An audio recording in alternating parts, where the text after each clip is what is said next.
ನಮಸ್ಕಾರ ಸ್ನೇಹಿತರೆ, ನಾನು ಶನೇಶ್ವರ ದೇವಸ್ಥಾನದಲ್ಲಿ ಹಚ್ಚೋದಕ್ಕೆ ಎಳ್ಬತ್ತಿ ಮಾಡ್ತಾಯಿದ್ದೀನಿ. ಎಳ್ಬತ್ತಿ ಮಾಡೋಕ್ಕೆ ಒಂದು ಬಟ್ಟೆ ತಗೊಂಡಿದ್ದೀನಿ, ಕಪ್ಪು ಬಟ್ಟೆ, ಕಪ್ಪು ದಾರ. ಕಪ್ಪುದೇ ದಾರ ತಗೋಬೇಕು, ಬೇರೆ ದಾರ ಆಗಲ್ಲ. ಕಪ್ಪು ದಾರದಲ್ಲೇ ನಾವು ಎಳ್ಬತ್ತಿ ಮಾಡ್ಕೋಬೇಕು. ಕತ್ರಿ, ಬಟ್ಟೆ ಮತ್ತು ದಾರ ಕಟ್ ಮಾಡೋದಕ್ಕೆ, ಕಪ್ಪು ಎಳ್ಳನ್ನ ಒಂದೆರಡು ಟೈಮ್ ಕ್ಲೀನ್ ಮಾಡ್ಕೊಂಡಿದ್ದೀನಿ. ಆದ್ರೂ ಸ್ವಲ್ಪ ಮಣ್ಣೈತೆ, ಮರದಲ್ಲಿ ಹಾಕಿ ಕ್ಲೀನ್ ಮಾಡಿದೆ. ಇವಾಗ ಒಂದು ತಟ್ಟೆಗೆ ಹಾಕಿ ಮತ್ತು ಮಣ್ಣಲ್ಲಿ ಎತ್ತಾಯಿದ್ದೀನಿ. ಎಳ್ಳು ಥರನೇ ಒಂದು ಬೀಜ ಬರುತ್ತೆ, ಹಣ್ಣೆ ಹೌದು, ಸೇಮ್ ಎಳ್ಳು ಥರನೇ ಇರುತ್ತೆ ನೋಡಿ, ಈ ಥರ ಇರುತ್ತೆ. ಅದು ನಾವು ಮರದಲ್ಲಿ ಕ್ಲೀನ್ ಮಾಡಬೇಕಾದ್ರೆ ಇದು ಹೋಗಲ್ಲ. ಮತ್ತು ಒಂದೊಂದು ಕಡ್ಡಿ ಕೂಡ ಇರುತ್ತೆ, ಆ ಕಡ್ಡಿನೂ ಹೋಗಿರಲ್ಲ ನಾವು ಕ್ಲೀನ್ ಮಾಡಬೇಕಾದ್ರೆ ಮರದಲ್ಲಿ. ಸಣ್ಣ ಸಣ್ಣ ಮಣ್ಣು ಕೈಯಲ್ಲಿ ತೆಗಿತೀನಿ ಅಂದರೆ ತುಂಬ ಲೇಟ್ ಆಗುತ್ತೆ. ಅದಕ್ಕೆ ಈ ಥರ ಒಂದು ಜರಡಿ ಮಾಡಿಕೊಂಡ್ರೆ ಆ ಜರಡಿ ಹೋಲಲ್ಲಿ ಮಣ್ಣೆಲ್ಲ ಬಿದ್ದೋಗುತ್ತೆ. ನಾನು ಜರಡಿ ಇತ್ತು, ಆದರೂ ನಿಮ್ಗೆ ತೋರಿಸ್ತಾ ಇದ್ದೀನಿ. ಅಕಸ್ಮಾತ್ ಎಲ್ಲರ ಮನೆಯಲ್ಲೂ ಜರಡಿ ಇರಲ್ಲ, ಅದಕ್ಕೆ ಈ ಥರ ಜ್ಯೂಸು ನಾವು ಫಿಲ್ಟ್ರ್ ಮಾಡ್ಕೊತೀವಲ್ಲ, ಅದರಲ್ಲಿ ಹಾಕ್ಕೊಂಡು ಕೂಡ ಈ ಥರ ನಾವು ಜರಡಿ ಮಾಡ್ಕೊಬೋದು ನೋಡಿ. ಇದು ಸ್ವಲ್ಪ ಹೋಲು ಹಗ್ಲುವಾಗೈತೆ, ಮಣ್ಣೆಲ್ಲ ಬೀಳುತ್ತೆ, ಒಂದು ಎಳ್ಳು ಕೂಡ ಬೀಳ್ತೈತೆ. ಎಳ್ಳು ಬಿದ್ದರೆ ಏನು ಪರವಾಗಿಲ್ಲ, ಆದರೆ ಎಳ್ಬತ್ತಿ ಮಾಡಬೇಕಾದ್ರೆ ನಮಗೆ ಒಂದು ಸ್ವಲ್ಪ ಕೂಡ ಮಣ್ಣಿರಬಾರ್ದು ನೋಡಿ. ಈ ಥರ ಮಣ್ಣೆಲ್ಲ ಐತೆ, ಚಿಕ್ಕ ಚಿಕ್ಕದೈತೆ ಮಣ್ಣು. ಇವಾಗೆಲ್ಲ ಕ್ಲೀನ್ ಮಾಡ್ಕೊಂಡಿದ್ದೀನಿ. ನಿಮ್ಗೆ ಜರಡಿ ಇಲ್ಲ ಅಂತಂದರೆ ಈ ಥರ ಜ್ಯೂಸು ಫಿಲ್ಟ್ರ್ ಮಾಡೋದ್ರಲ್ಲಿ ಮಾಡ್ಕೋಬೋದು, ಇಲ್ಲಾಂದರೆ ಟೀ ಕಾಫಿ ಫಿಲ್ಟ್ರ್ ಮಾಡ್ತೀವಲ್ಲ ಅದರಲ್ಲಿ ಕೂಡ ಮಾಡ್ಕೋಬೋದು ನೋಡಿ. ಈ ಥರ ಕಪ್ಪು ಬಟ್ಟೆ ನಾನು ಗಂಧದ ಅಂಗಡಿಲಿ ಕೇಳೋರೆ ಸಿಗುತ್ತೆ, ಕಪ್ಪು ಬಟ್ಟೆ ತಗೊಂಡು ಬಂದು ಇದನ್ನು ಸ್ವಲ್ಪ ನೀರಿಗೆ ಹಾಕ್ಬಿಟ್ಟು ಒಣಗಾಕಬೇಕು. ಅದ್ರಲ್ಲಿ ಗಂಜಿ ಇರುತ್ತೆ, ಆ ಗಂಜಿ ಎಲ್ಲ ಬಿಟ್ಕೊಳ್ಳುತ್ತೆ. ಒಂದು 5 ನಿಮಿಷನೂ ಬೇಡ ಇದು ಒಣಗೋದಕ್ಕೆ, ಬೇಗನೆ ಒಣಗೋಗುತ್ತೆ ಬಿಸಿಲಿದ್ರಂತೂ. ಈ ಬಟ್ಟೆ ಗಂಧದ ಅಂಗಡಿಲಿಲ್ಲ ಅಂತಂದರೆ ಬಟ್ಟೆ ಅಂಗಡಿಲಿ ಕೂಡ ಸಿಗುತ್ತೆ. ಎಳ್ಳು ಮಾಡೋ ಬಟ್ಟೆ ಕೊಡಿ ಅಂದರೆ ಕೊಡ್ತಾರೆ ಅವರು. 1 ಮೀಟ್ರ್ ತಗೊಂಡ್ರೆ ಸಾಕು, ಎಷ್ಟೋ ಎಳ್ಬತ್ತಿ ಮಾಡ್ಬೋದು. 1 ಮೀಟ್ರು ಬಟ್ಟೆ ಬಂದಿಲ್ಲ 30 ರೂಪಾಯಿ ಅಷ್ಟೇ, ಜಾಸ್ತಿ ಏನು ಖರ್ಚಾಗಲ್ಲ. ಈ ರೀತಿ ಮಡಿಸ್ಕೊಂಡು ನಾನು ಕಟ್ ಮಾಡ್ಕೊತೀನಿ. ಒಂದು ಟೈಮ್ಗೆ ಒಂದು 9 ಎಳ್ಬತ್ತಿ ಮಾಡ್ಕೊತೀನಿ ನಾನು. 9 ಅಣಿಸ್ತೀನಿ ಎಳ್ಬತ್ತಿ. ಒಂದು 9 ದಿವಸಕ್ಕೆ ನಾನು ಈ ಬಟ್ಟೆ ತೊಗೊಂಡಿದ್ದೀನಿ. 9 ದಿವಸಕ್ಕೆ ಸಾಕಾಗುತ್ತೆ ಈ ಬಟ್ಟೆ.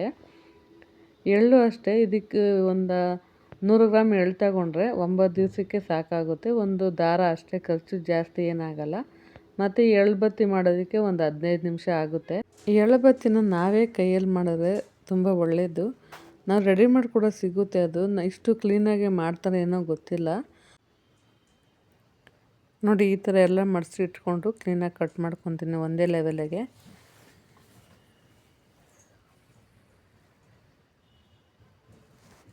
ಧನುರ್ಮಾಸದಲ್ಲಿ ಈ ಎಳ್ಬತ್ತಿ ಅಣಿಸೋದಂತೂ ತುಂಬಾ ಒಳ್ಳೆಯದು.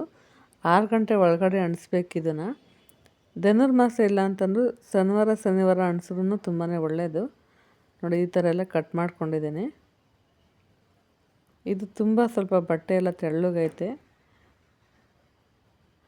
ಅದಕ್ಕೆ ಒಂದು ಬಟ್ಟೆ ಹಾಕ್ಕೊಂಡ್ರೆ ಎಳ್ಳೆಲ್ಲ ಬಿದ್ದೋಗುತ್ತೆ. ಅದಕ್ಕೆ 2 ಬಟ್ಟೆ ಹಾಕ್ಕೊಂಡು ಎಳ್ಳನ್ನ ನಾನು ಕ್ಲೀನಾಗಿ ಕಟ್ಕೊತೀನಿ ನೋಡಿ. ಇಷ್ಟು ಹಾಕ್ಕೊಂಡ್ರೆ ಸಾಕು. ಎಳ್ಳು ಎಲ್ಲ ಒಂದೇ ಲೆವೆಲ್ಗೆ ಹಾಕ್ಕೊಂಡು ಎಳ್ಬತ್ತಿ ಮಾಡ್ಕೋಬೇಕು. ಇದನ್ನು ಸ್ವಲ್ಪ ಟೈಟಾಗಿ ಕಟ್ಕೋಬೇಕು. ಲೂಸ್ ಆದರೆ ಎಳ್ಬತ್ತಿ ಎಲ್ಲ ಉದುರೋಗುತ್ತೆ. ಎಳ್ಬತ್ತಿ ಟೈಟಾಗಿ ಕಟ್ಕೊಂಡಿರಬೇಕು, ಲೂಸ್ ಆಗಬಾರ್ದು. ಮತ್ತು ನಾವು ಎಳ್ಬತ್ತಿ ಅಣಿಸ್ಬೇಕಾದ್ರೆ ಎಳ್ಳು ಒಂದು ಕೂಡ ಆಚೆಗಡೆ ಬರಬಾರ್ದು, ಆ ರೀತಿ ಕಟ್ಕೋಬೇಕು ನೋಡಿ. ಇಲ್ಲಿ ಹೂವು ಕಟ್ತೀವಲ್ವ ಅದೇ ಥರ ಕಟ್ಕೊಂಡ್ರೆ ಸಾಕು, ಕ್ಲೀನಾಗಿ ಟೈಟಾಗಿ ಎಳ್ಕೊಂಡು. ಈ ಥರ 2 ಸುತ್ತಬಿಟ್ಟು 2 ಸುತ್ತಕೊಂಡ್ರೆ ಸಾಕಾಗುತ್ತೆ ನೋಡಿ. ಈ ಥರ ಟೈಟಾಗಿ ಎಳೆದ್ರೆ ಸಾಕು, ಅದೇನು ಲೂಸ್ ಆಗಲ್ಲ ನೋಡಿ. ಇಷ್ಟು ದಪ್ಪ ಆಗೈತೆ. ಎಲ್ಲ ಇದೇ ಲೆವೆಲ್ಗೆ ಮಾಡ್ಕೊತೀನಿ. ಇನ್ನು ಸಣ್ಣದಾಗೂ ಕೂಡ ಮಾಡ್ಕೋಬೋದು. ಗಂಧದ ಅಂಗಡಿಲೆಲ್ಲ ತಗೊಂಡ್ರೆ ಇನ್ನೂ ತುಂಬ ಚಿಕ್ಕದಾಗೇ ಇರುತ್ತೆ, ಇಷ್ಟು ದಪ್ಪನೇ ಇರಲ್ಲ. ಮತ್ತು ಹಾಗೆ ಎಲ್ಲ ಮಾಡ್ಕೊತೀನಿ.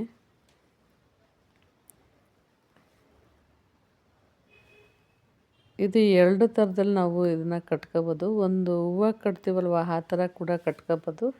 ಇನ್ನೊಂದು ನಾವು ಕೈಗೆ ದಾರ ಕಟ್ಕೋತೀವಲ್ವ ಆ ರೀತಿ ಕೂಡ ಕಟ್ಕೋಬೋದು.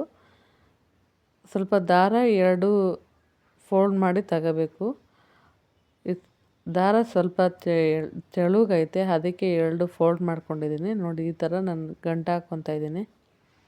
ಟೈಟಾಗಿ ಎಳ್ದು ಗಂಟು ಹಾಕಬೇಕು, ಲೂಸ್ ಅಂತೂ ಆಗಬಾರ್ದು. ಇಷ್ಟು ಹೂವು ಕಟ್ಟೋ ಥರನೇ ಇದನ್ನು ಕಟ್ಕೋಬೋದು. ತುಂಬ ಈಸಿಯಾಗಿ ನಾವು ಮನೇಲೇ ಮಾಡ್ಕೋಬೋದು ಎಳ್ಬತ್ತಿನ.